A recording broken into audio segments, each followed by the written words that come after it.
The story begins with a woman who is absolutely terrified. She is standing in a warehouse, completely frozen by something shocking she has just seen. Not long before this, a house cat had been killed in a really brutal way. The most disturbing part was that a human didn't do it, a robot did. The man who created this robot is a scientist named Aiden. He had lost his son in a terrible accident and was drowning in grief. To cope, he used his skills to build a robot that looked just like his son, naming it Robin after him. When Aiden first saw the robot's hand move, he was both surprised and incredibly happy. He adopted the robot and treated it just like his own child. It seemed like his life was finally full of joy again. However, he had no idea that this machine had started to think for itself, and the results were going to be devastating. It turned out the robot had developed feelings and emotions. It killed the cat because it was jealous. It felt like Aiden was sharing his love with the pet and it wanted Aiden all to itself. Next, we meet a young man named Leo. He has been with his girlfriend for 5 years and finally decides to propose to her. She is thrilled, but she has no idea that Leo is in serious trouble. He owes a lot of money to some dangerous people who are watching his every move. When his girlfriend asks about his job, Leo avoids the question and says he wants to introduce her to a very close friend. That friend is Aiden, who is actually Leo's uncle. They head over to Aiden's house. During their talk, Aiden mentions that his memory has been bad ever since a car accident a few years ago. It takes him a moment to even realize who Leo is. Aiden is also struggling to walk because of his age, so Leo's girlfriend helps him inside while the robot watches them from a window above. Later, while Leo is looking at some old photos, he hears a loud noise behind him. He runs to the window and sees the shadow of a small child behind a curtain. But when he opens the door to check, nobody is there. Walking out into the hallway, he spots a strange-looking robot sitting by the fireplace. Leo is confused, and his girlfriend arrives looking just as surprised. Then Aiden walks in and proudly introduces the robot as Robin, explaining that he built it himself. To show off what Robin can do, Aiden has everyone step out of the room and close the door. When Leo's girlfriend knocks 3 times and they go back inside, the robot has completely vanished. This makes Leo feel like there's someone else hiding in the house, but the maid assures him that only the 4 of them are there. After Aiden goes to lie down, the maid talks to Leo and his girlfriend. She tells them she's worried about Aiden because his behavior has been very strange since his son died. She cares for him like a father. The next morning, the maid doesn't show up for work. This is shocking because she hasn't missed a day in years without calling. Aiden is worried, especially when he sees that Robin's face is covered in blood. He's too scared to ask the robot directly, so he tricks Robin into going to the warehouse. When he inspects the robot, he finds scraps of the maid's clothing stuck to it. Aiden is furious and screams at Robin, asking if he killed her. The robot stays silent, which is all the confirmation Aiden needs.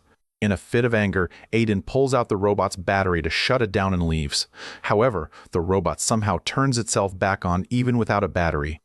That night, while the house is pitch black, Leo sneaks around. He's trying to find a safe or some hidden money to pay off his debts. He searches everywhere but comes up empty-handed. The next morning, Aiden goes back to the warehouse to check on the robot, but it's gone. He heads back to the house and hears someone playing the piano. Upstairs, he finds the robot standing in front of a mirror, blinking its eyes over and over as if it's trying to act human. Aiden is terrified, wondering how it's running without power. That night, Leo tries to find the safe again. He finds an old box that opens by itself, but inside are just old toys that belong to Aiden's son. Aiden catches Leo and tells him to stop what he's doing. After they calm down, Leo asks how his son actually died. Aiden explains that he was away on business, and when he came back, he heard his son was gone. Some said it was a fire, others said the boy took his own life, but even the police never figured it out. Aiden's memory is so fuzzy that he constantly wonders if Robin is truly dead or still around in some way. The next day, 2 police officers show up because the maid's brother reported her missing. Aiden tells them he knows nothing. The police mention she was last seen near the warehouse, but without proof, they have to leave. However, the maid's brother is actually hiding outside. He sneaks into the warehouse and calls his sister's phone. He hears it ringing and follows the sound, only to find her dead body in a horrific state. Before he can react, Robin appears behind him. The brother tries to call for help, but the robot throws a sharp iron railing at him, killing him instantly. Afterward, the robot goes back to the house and sits by the fireplace. Aiden asks him again if he killed the maid. Instead of speaking, the robot picks up a piece of glass and writes a single word. Aiden reads it and feels a sense of relief, but Leo is secretly watching and reads the word too. Leo starts getting suspicious about how Aiden's son really died. He searches the internet and finds an old post from a reporter about a party years ago. Leo reaches out to this reporter. When the reporter hears that Leo is Aiden's nephew, he tells him the dark truth. On Robin's 11th birthday, Aiden threw a big party. As a prank, they locked Robin in the basement. When they let him out, he wasn't the same. He was violent and bloodthirsty. He attacked the guests and killed almost everyone. Only Aiden and the reporter survived. When Robin tried to kill his own mother, Aiden shot and killed him.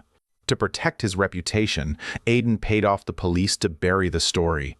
Leo is horrified. Just then, his girlfriend confronts him because she saw the threatening messages from debt collectors on his phone.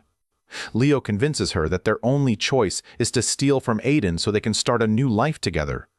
That night, she puts sleeping pills in Aiden's coffee. While Aiden is out cold, the police return. A female officer goes into the basement and sees the robot.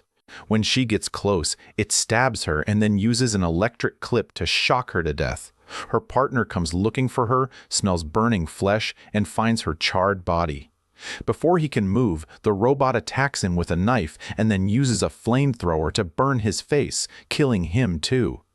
Meanwhile, Leo and his girlfriend are searching for the safe. They find a loose floorboard that leads to a secret basement.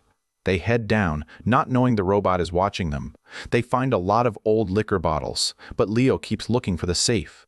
They hear footsteps and get spooked. Suddenly, the bloody robot appears in front of the girlfriend. She screams and runs, eventually finding Leo in a room where they finally spot the safe. They are so happy that their fear disappears for a moment. Leo tries the birth date of Aiden's son as the code, and it works. But the safe is empty. There is no money and no jewelry. Leo's girlfriend starts crying, realizing they are in a trap. Suddenly, an iron rod is driven through her neck and she dies right there. Leo is heartbroken but has to fight. He grabs a rod and hits the robot, but it doesn't stop.